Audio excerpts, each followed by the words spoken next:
ઓલપાડ તાલુકો જાણે કે નકલી ચીજ વસ્તુઓ બનાવવાનું હબ બની ગયું હોય તેવું લાગી રહ્યું છે, કારણ કે ઘટના જ કંઈક એવી છે।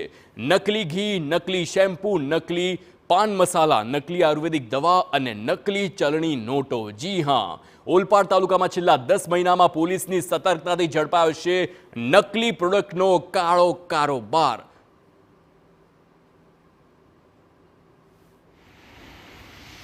આ તમામ કિસ્સાઓની અંદર તપાસ કરતા પોલીસ દ્વારા જ કાર્યવાહી કરવામાં આવેલી છે અને એકાદ કિસ્સાની અંદર ફૂડ એન્ડ ડ્રગ્સ વિભાગ તરફથી કાર્યવાહી કરવામાં આવી છે।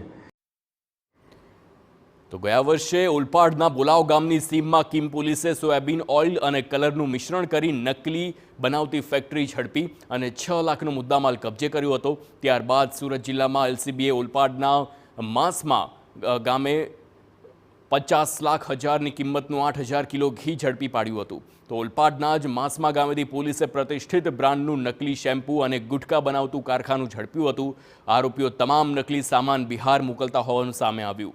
નકલી આયુર્વેદિક દવા બનાવીને વેચતા શખ્સના કારખાના પર રાજ્યના ખોરાક અને ઔષધિ નિયમન ખાતાએ દરોડા પાડી 11,60,000ની કિંમતનો મુદ્દામાલ જપ્ત કર્યો। ઓલપાડમાં ભાડાના મકાનમાં રહેતો અલ્તાફ દીવાન નામનો શખ્સ તો 4 ચાસણી ચડ્યો છે। તેણે યુટ્યુબ પરથી નકલી નોટો છાપવાનું શીખી 100 રૂપિયાના ચલણી નોટને નકલી રીતે તેણે છાપી પણ હતી।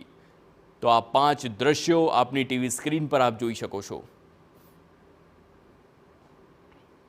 જ્યારે પણ આવી માહિતી મળે છે ત્યારે પોલીસ તરફથી રેડ કરવામાં આવે છે। આવી કોઈ પ્રવૃત્તિ પોલીસ ચલાવવા દેવા માંગતી નથી। તેમ છતાં પણ ખૂબ મોટો ઇન્ડસ્ટ્રીયલ વિસ્તાર હોય, હાઈવે હોય, ઘણા બધા ફાર્મ હાઉસીસ છે, ફેક્ટરીઓ છે, બંધ હાલતના શેડ પડ્યા છે, એના કારણે અમુક લોકો અસામાજિક તત્વોનો ગેરલાભ લેતા હોય છે। પણ પોલીસ આ બાબતે ખૂબ સતર્ક છે। વારંવાર કાર્યવાહી કરવામાં આવી છે, હજી પણ કરવામાં આવશે।